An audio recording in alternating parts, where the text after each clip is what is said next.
শেখ, আমরা গণমাধ্যমে নিউজে দেখেছি যে সাপের ছোবলে একজন ব্যক্তি মৃত্যুবরণ করেছে, কিন্তু কোনো একজন সাপের বিষ যারা নামান তারা বলেছেন যে আমি তাকে জীবিত করতে পারবো। ওঝা। ওঝা। তো এরকম একটি মহড়া হয়েছে, সেখানে কিছু প্রস্তুতি ছিল। একটা পর্যায়ে সাপের সেই ওঝা পালিয়ে গেছে, কিন্তু এলাকায় সবাই উৎসুক ছিল যে আসলে কিভাবে জীবিত করবে। এই যে একটা বিশ্বাস কনসেপ্ট, এই বিষয়ে আপনি কি বলবেন?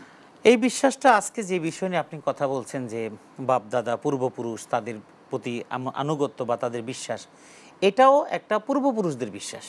অর্থাৎ সাপে কাটা রোগী একজন ওঝা ভালো করে দিবে। আসলে এখানে ওঝা, হ্যাঁ, মৃত ব্যক্তি মন্ত্র তন্ত্র দিয়ে না, একজন মানুষ সাপে কাটা রোগীকে সাপের ওঝা যিনি আছেন তিনি ভালো করতে পারেন। সেটা হলো যতক্ষণ পর্যন্ত তিনি হায়াতে জিন্দিগিতে থাকেন। একটা কৌশল করে তিনি বেঁধে দিলেন, রক্ত বের করে ফেললেন, এই সেই।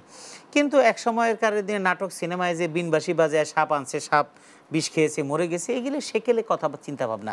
তো এই যে এখন আধুনিক চিকিৎসা বিজ্ঞানের উৎকর্ষতার যুগে এসে যখন মানুষ মনে করে যে একজন সাপে কাটা মানুষ মারা গিয়েছে, মানে সবচেয়ে বড় কথা কি জানেন, একজন মানুষ মৃত্যুবরণ করেছে, মৃত্যুবরণ করা মানুষ কেউ জীবিত করতে পারবে, এই বিশ্বাসটাই তো শিরক।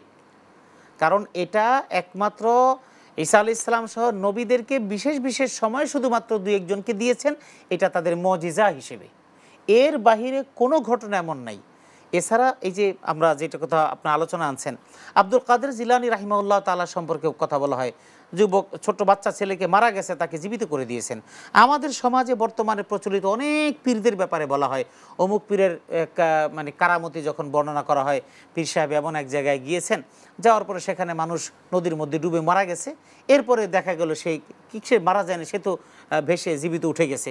এই যে কথাগুলো, এগুলি বিশ্বাস করাটা সম্পূর্ণ শিরকি। এটার সাথে ইসলামের দূরতম কোনো সম্পর্ক নেই।